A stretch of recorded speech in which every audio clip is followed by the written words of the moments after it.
Assalamualaikum warahmatullahi wabarakatuh. Halo teman-teman semua, perkenalkan nama saya Amirul Rihadatul Aisyah dengan NIM 2303055501090. Nah, pada kesempatan kali ini, saya akan menjelaskan secara detail terkait tentang jaring-jaring sebab akibat timbulnya sebuah penyakit. Sebelum kita masuk pada pembahasan inti, kita harus mengetahui terlebih dahulu apa sih itu penyakit.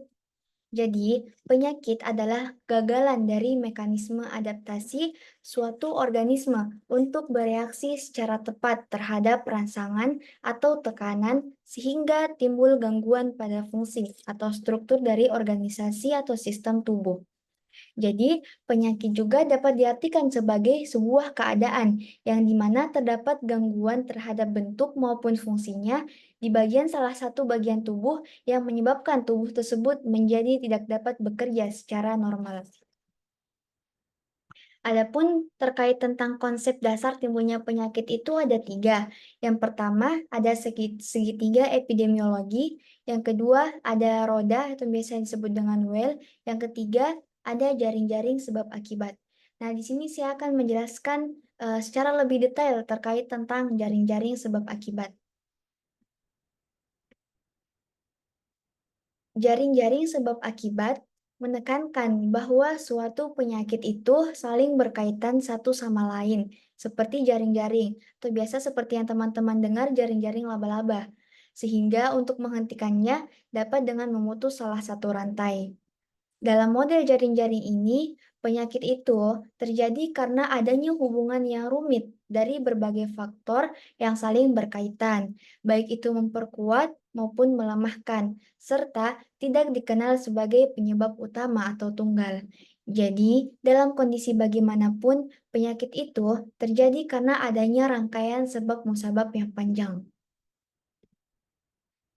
Nah, teori jaring-jaring sebab akibat ini pertama diperkenalkan oleh Majmuhan Puk pada tahun 1970. Teori ini sering disebut juga sebagai konsep multifaktorial, yang dimana teori ini menekankan bahwa suatu penyakit terjadi dari hasil interaksi berbagai faktor, misalnya faktor interaksi lingkungan yang berupa faktor biologis, faktor kimiawi, dan faktor sosial, yang dimana semua faktor tersebut memegang peranan penting dalam terjadinya penyakit. Suatu penyakit itu tidak bergantung pada satu sebab yang berdiri sendiri, melainkan sebagai akibat dari serangkaian proses sebab dan akibat. Jadi, dengan demikian, maka timbulnya sebuah penyakit dapat dicegah atau dihentikan dengan memotong mata rantai pada berbagai titik.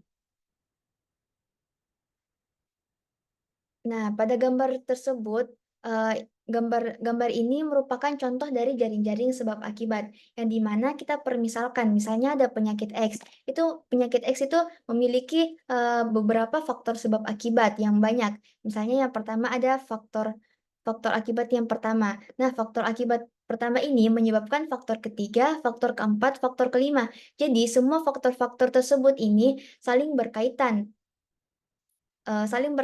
sesama faktor sehingga bisa menyebabkan timbulnya suatu penyakit. Itulah makanya kenapa dinamakan jaring-jaring sebab akibat, karena dia bentuknya seperti jaring-jaring yang saling mengakibatkan.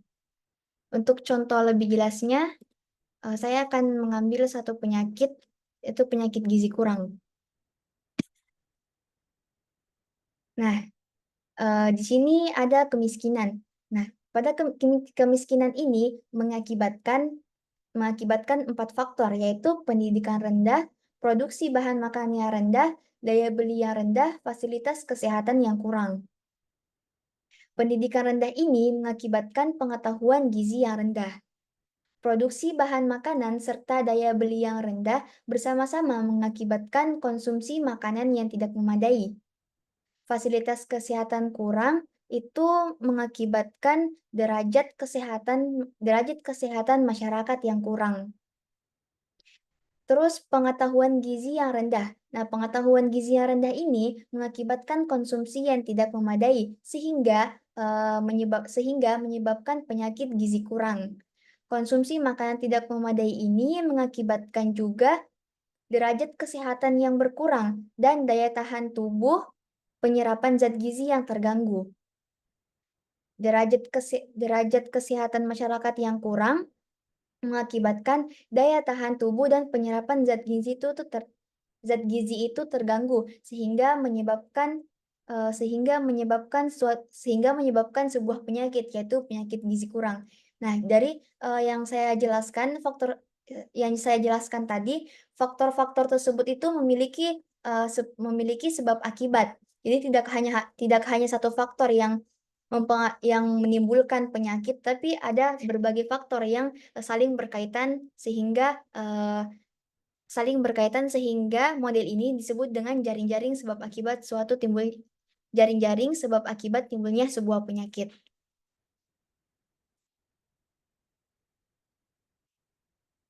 Nah, kesimpulan dari penjelasan yang saya sampaikan tadi, yang pertama, itu yaitu interaksi faktor. Nah, penyakit itu timbul dari interaksi antar berbagai faktor, termasuk faktor biologis, faktor kimia, dan sosial. Faktor-faktor tersebut itu saling mempengaruhi dan dapat meningkatkan atau mengurangi resiko penyakit. Yang kedua itu ada komponen utama. Jadi, ada 3 komponen utama yang berperan dalam timbulnya penyakit, atau yang biasa disebut dengan kan tadi konsep dasar timbulnya penyakit itu ada 3. Yang pertama segitiga epidemiologi. Nah, segitiga epidemiologi ini, menyangkut yang pertama itu ada host, penjamu, yang kedua ada agen penyebab, yang ketiga ada environment atau lingkungan. Yang ketiga, ada keseimbangan interaksi. Nah, perubahan salah satu komponen dapat mengubah keseimbangan interaksi ketiga komponen tersebut, yang akhirnya berakibat pada bertambah atau berkurangnya suatu penyakit. Yang keempat, ada menghentikan penyakit. Maksud dari menghentikan penyakit yaitu penyakit dapat dicegah atau dihentikan dengan memotong rantai pada berbagai titik, yaitu contohnya kita mengurangi atau menghilangkan salah satu faktor yang menyebabkan penyakit. Jadi pada gambar tadi ada jaring-jaring sebab akibat yang memiliki faktor-faktor yang banyak. Faktor-faktor yang banyak yang ditimbulkan oleh suatu penyakit, misalnya penyakit gizi kurang memiliki faktor yang banyak. Nah, faktor-faktor tersebut ini bisa kita, hentikan atau bisa kita kurangi. Contohnya misalnya pendidikan rendah, kita kasih sebuah solusi buat ini agar, penyakit gizi kurang itu tidak lebih besar lagi kasusnya. Nah, baik itu saja mungkin yang dapat saya sampaikan. Mohon maaf bila ada kesalahan. Semoga dari penjelasan yang saya sampaikan tadi bisa bermanfaat bagi teman-teman semua, menambah wawasan teman-teman semua. Dan mungkin ini saja cukup dari saya. Sebelum saya tutup, saya akan membacakan sedikit kata-kata yang mungkin akan memotivasi teman-teman semua. Yang pertama yaitu mereka yang berpikir bahwa mereka tidak punya waktu untuk makan sehat, cepat atau lambat harus menyiapkan diri untuk sakit.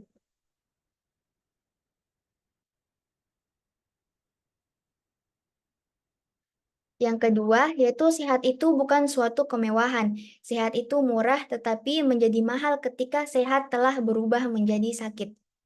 Jadi, untuk teman-teman semua yang sekarang alhamdulillah masih diberikan nikmat kesehatan, maka jagalah kesehatan tersebut dan menjauhi berbagai faktor yang bisa menimbulkan penyakit.